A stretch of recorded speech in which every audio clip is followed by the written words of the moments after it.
तो दोस्तों, welcome to our YouTube channel जिसका नाम है RS कंप्लीट सोल्यूशन। और आज मैं जो लेक्चर हम कंडक्ट कर रहे हैं वो है +2 का सेकंड लेक्चर।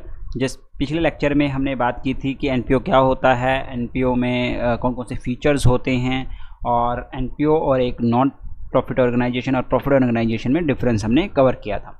तो आज की जो हमारी क्लास है बेसिकली वो रहेगी NPO के नेक्स्ट पार्ट पे। हमने पिछली क्लास में डिस्कस किया था कि NPO भी फाइनेंशियल स्टेटमेंट बनाती है और फाइनेंशियल स्टेटमेंट में वो 3 चीज़ों को कवर करती है। Number 1 receipt and payment account, income and expenditure account and balance sheet. आज हम इसी फाइनेंशियल स्टेटमेंट के 2 हिस्सों को कवर करने जा रहे हैं, receipt and payment account and income and expenditure account. और बैलेंस शीट हम बाद में कवर करेंगे अपने नेक्स्ट लेक्चर में। कुछ इंपॉर्टेंट आइटम्स को कवर करने के बाद हम बैलेंस शीट को रीड करेंगे और उसके बाद हम प्रैक्टिकल क्वेश्चन करेंगे। यानी कि अगली क्लास में भी आपको क्या मिलेगा, थ्योरी की क्लास होगी अगली भी हमारी, और उसके बाद हम प्रैक्टिकल क्वेश्चन स्टार्ट करेंगे। तो आइए स्टार्ट करते हैं रिसिप्ट एंड पेमेंट अकाउंट। अब रिसिप्ट एंड पेमेंट अकाउंट क्या होता है, देखो नाम से ही शो हो रहा है कि रिसिप्ट एंड पेमेंट, कि पैसा कहाँ से आएगा और कहाँ कहाँ लगाया गया, कि किसको पेमेंट की गई है। तो ये एक समरी होती है कैश बुक की तरह। कैश बुक जिस तरह से बनाई जाती है वैसे ही same receipt and payment account भी बनाया जाता है। इसके अंतर्गत डेबिट साइड पर सारी की सारी रिसिप्ट लिखी जाती है और क्रेडिट साइड पर सारी की सारी पेमेंट लिखी जाती है। और ये कौन से रूल पर बेस होता है, ये एक रियल अकाउंट है। सबसे पहले तो रियल अकाउंट का रूल क्या होता है, डेबिट साइड में सारी की सारी क्या लिखी जाएगी, रिसिप्ट्स, और क्रेडिट साइड में सारी की सारी पेमेंट। अगर रियल अकाउंट का मैं रूल की बात करूं तो रियल अकाउंट का रूल क्या होता है, debit what comes in, credit what goes out. तो उसी रूल के बेस पर हमने यहाँ पर सारी की सारी रिसिप्ट्स को डेबिट साइड में लिखा है और पेमेंट्स को क्रेडिट साइड पर लिखना है। उसके बाद जो इसका सेकंड फीचर आता है वो आता है excess of receipts over payment. यहाँ लिखा हुआ है excess of receipts over payment is closing balance, यानी कि इस अकाउंट से हमें क्लोजिंग बैलेंस प्राप्त होगा जो कि हम बैलेंस शीट में दिखाएंगे। ठीक है, अगर this account begin with the opening balance cash in hand and cash at bank से वो स्टार्ट होता है। यानी कि ये एक तरह से कैश बुक ही है, बट इसमें और कैश बुक में एक मेजर फ़र्क होता है, वो हम इस पॉइंट में कवर कर सकते हैं कि एन आइटम में be repeated many time in cash book but it is shown once in a receipt and payment account. इसका मतलब ये हुआ कि कैश बुक के अंदर अगर हमने एक बंदे को एक दिन में 2 बार सेल किया तो हम एक साथ अलग अलग उसको लिख सकते हैं, but receipt and payment account में ऐसा नहीं किया जाता। उसके बाद इसमें थर्ड जो था, दिस अकाउंट बिगिन किससे स्टार्ट होता है, ओपनिंग बैलेंस से, किसके, कैश इन हैंड और कैश एट बैंक के। उसके बाद इसका 5वां जो फीचर आता है, all cash payments are shown in credit side. देखो जितनी भी आपके पास कैश पेमेंट्स करी हैं, आपने करी हैं, ठीक है, तो हमें कहाँ शो करनी है, क्रेडिट साइड में शो करनी है। चाहे वो खर्चा किसी भी नेचर का हो, कैपिटल नेचर का हो या फिर रिवेन्यू नेचर का हो। अब आपको में से कुछ बच्चों को जो +1 कर चुके हैं उन्हें ये भी नहीं पता होता कि कैपिटल नेचर का खर्चा कौन सा होता है और रिवेन्यू नेचर का खर्चा कौन सा होता है। देखिए, अगर मैं ईजी वे में अगर आपको छोटा सा एग्जांपल देके समझाऊं, कैपिटल एक्सपेंडिचर या खर्चा वो होता है जिससे अपनी असेट्स इंक्रीज होती है, यानी बैलेंस शीट में असेट बढ़ जाएगी। और रिवेन्यू नेचर वो होता है जिससे उस असेट को मेंटेन रखा जा सकता है। सपोज करो एक मशीन थी हमारे पास और एक मशीन और लगा दी, तो वो हो गया हमारे पास कैपिटल एक्सपेंडिचर।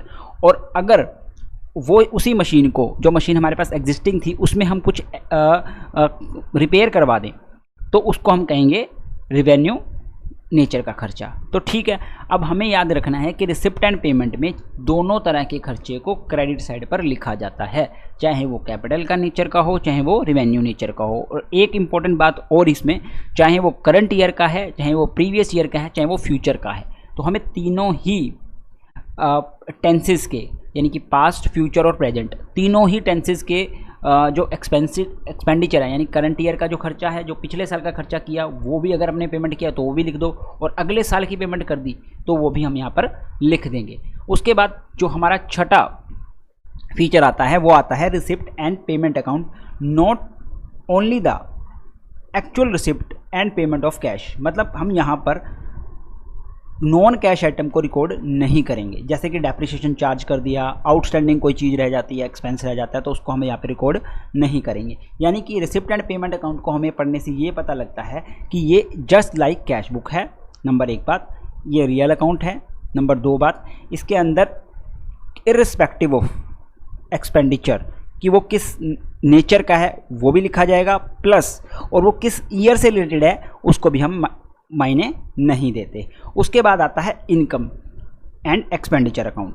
अब इनकम एंड एक्सपेंडिचर अकाउंट में क्या होता है, income and expenditure serve some purpose for non profit organisation as a profit and loss account और फॉर अ बिजनेस एंटरप्राइजेस। देखिए सिंपल सी बात है, इसको बहुत ही घुमा के लिखा है यहाँ पर मैंने, लेकिन अगर हम एक साधारण भाषा में, यानी कि अगर मैं इजी लैंग्वेज में बताऊँ तो आप ऐसे लिख सकते हैं कि income and expenditure account just like a profit and loss account, ठीक है। और ये एक नॉमिनल अकाउंट होता है, और नॉमिनल अकाउंट का रूल क्या होता है, debit all expenses and losses and credit all income and gains, यानी कि जितने भी खर्चे होंगे हम उनसे डेबिट साइड में दिखाएंगे, और जितनी भी इनकम होंगी उन्हें हम क्रेडिट साइड में शो करेंगे। It is also based on accrual concept. देखिए जो रिसिप्ट एंड पेमेंट है वो कैश बेसिस पर बना है, यानी कि जो कैश हाथ में आएगी उसे ही रिकॉर्ड किया जाएगा, लेकिन इसके अंदर हम अक्रूवल कंसेप्ट फॉलो करते हैं, यानी कि अगर कोई खर्चा इस साल का आउटस्टैंडिंग भी रह गया तो वो भी इसमें दिखाया जाएगा। For which every transaction belong to current year should be recorded in the books. मतलब अगर हम इनकम एंड एक्सपेंडिचर बना रहे हैं तो हमें एक बात को ध्यान रखना है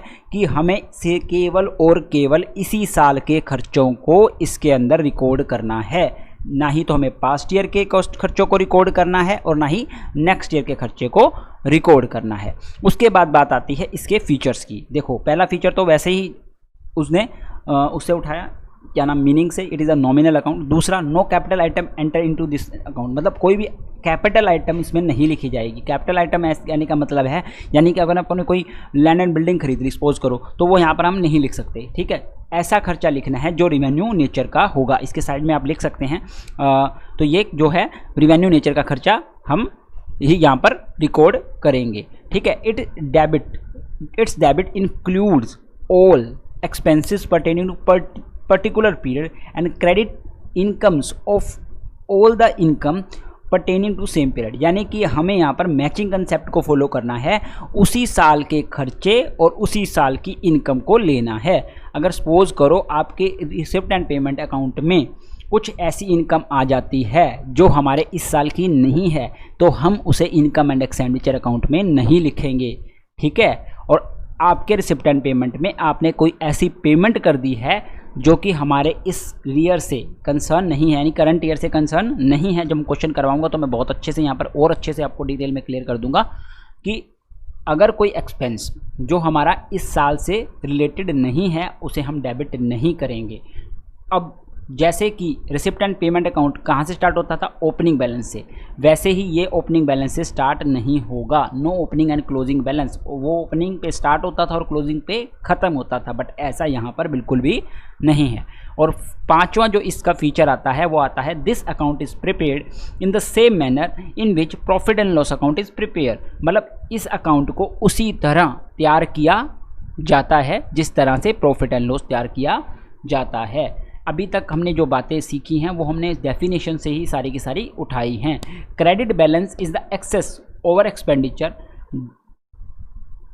ठीक है, अगर खर्चे ज़्यादा हो जाते हैं। And debit balance excess over income, normal सी बात है, अगर क्रेडिट साइड ज़्यादा हो गई ओवर एक्सपेंडिचर, और and debit balance in excess over income, मतलब सिंपल सी बात है, यहाँ पर लिखा हुआ क्रेडिट बैलेंस अगर ज़्यादा हो जाता है आपका एक्सेस ओवर एक्सपेंडिचर, तो हमारा वो उस केस में हमें सरप्लस की प्राप्ति होगी।